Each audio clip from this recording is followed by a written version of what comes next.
Good evening. Welcome to OptionsTender. I ran out of time to do the intraday public video, so I'm doing it a little bit late tonight. I want to show you what I'm looking at, how I'm looking at it, and so what we're going to do is look at SPY on the daily, 65, VIX on the daily, 65, and then we'll roll around the other indices on the 65-minute really fast, okay?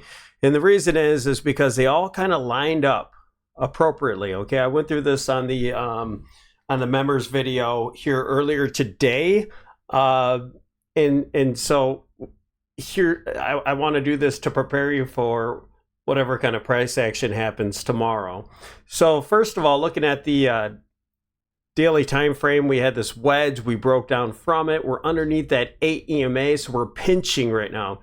This is called a pinch. We're in between the 8, we're in between the 20, we bounced off that 50. So if you're a bull, you want to break out from this channel. If you're a bear, you want to see a little bit more of a retracement and head lower, and I'll tell you exactly where that channel is, or that level is, excuse me. So let's go ahead and look at the OptionsTender setup. We have the MACD, RSI, slow stochastic. So here's the RSI. We're getting weaker as the market starts to fall, but we're not oversold. We're not in any oversold conditions, okay? Slow stochastic, still heading lower. I think we'll still continue to move. And the key to this right here is we got our red histogram on the MACD-V. We got a bearish crossover with all of these bear conditions, okay? So that's what I wanted to show there. To continue with the DMARC, I believe we have a 3 count to the downside as of yesterday. Yeah, so 3 count. I'm expecting a 9 count to the downside. All right, so looking at the VIX, this is gonna be a short video. All right, looking at the VIX, so far, so good. We keep on rejecting the 17 and the 100 area. We have this channel. Look in the blue right here. We have the lows, the highs right here. Now we're back testing to that 8 EMA. You can't trust that this won't break out to the upside right now. The momentum is starting to turn.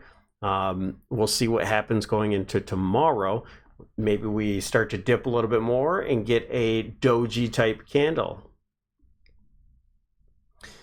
So going over to, maybe we should do, let's just view MJ real quick, since we do that each and every day. Nice little back test here, nice big candle. I do believe that's the 5th wave, okay? So if you're looking to get into MJ, I think you should wait accordingly. There we go. So there's our neckline that we talked about in the last videos. We're looking at a possible neckline right here for a left shoulder, head, right shoulder. I don't think that right shoulder is actually done yet. Could be, but I do suspect a pullback at this point. Now that we got this last move up here, we have negative divergence.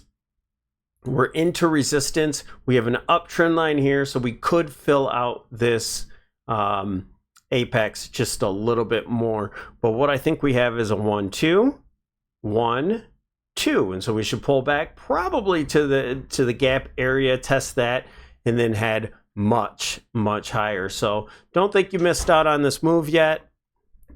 Let's go to IBIT. Still kind of holding up. So that, let me go to the daily. Let me go to what we've been working on. Okay, so still holding on to that bear flag. Again, I think this might be an A, a B. I still think there's unfinished business, and we might be able to make it back up here, but momentum's down and the trend is down, so there's a possibility that we just continue lower from this point, or maybe a little bit more of a bounce. All right, let's go to the 65 on SPY.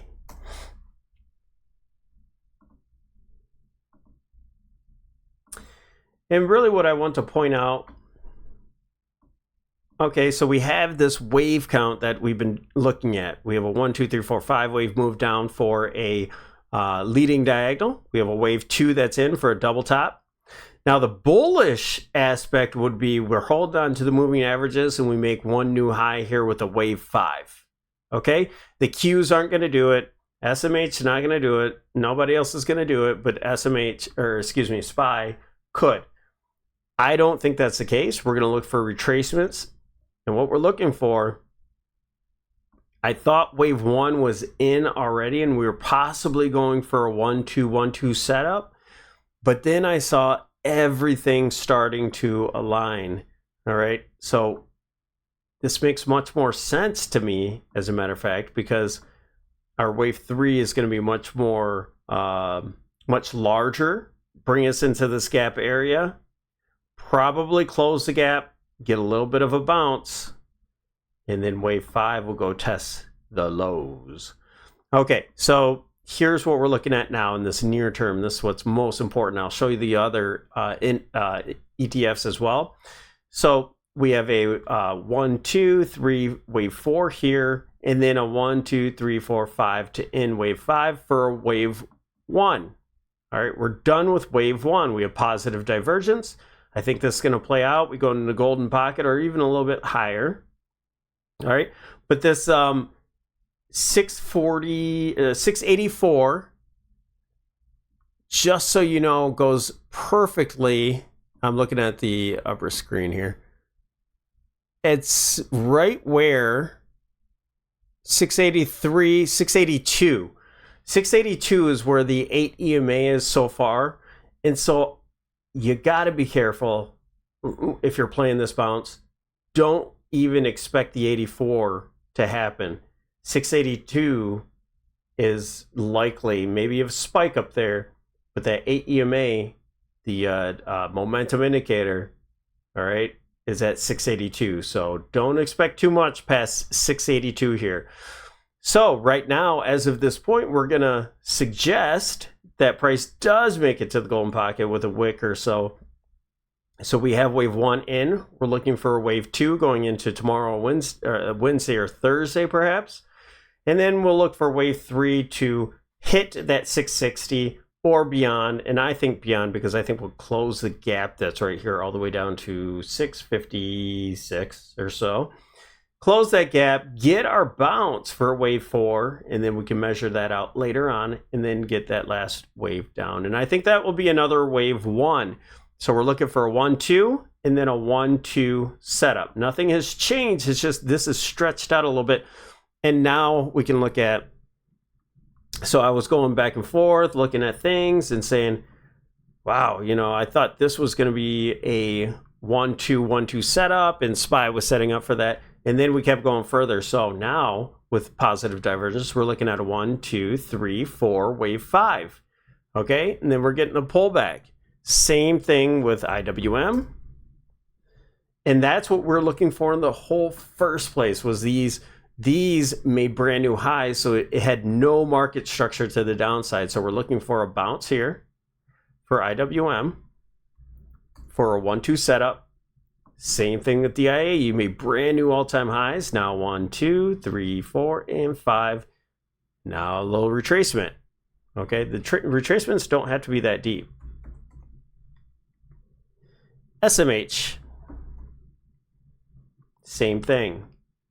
Made brand new highs here.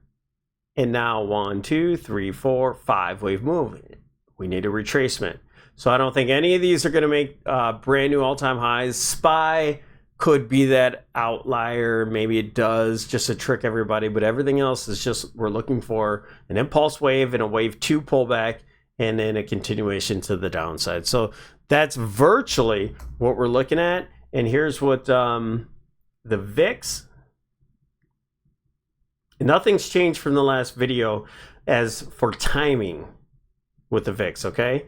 So the VIX could, if it wants to, we held that gap area here. So it could close it if we wanted to. So we have a gap here. So we have this bullish falling wedge, broke out, consolidated, rejected. We could make a new low here.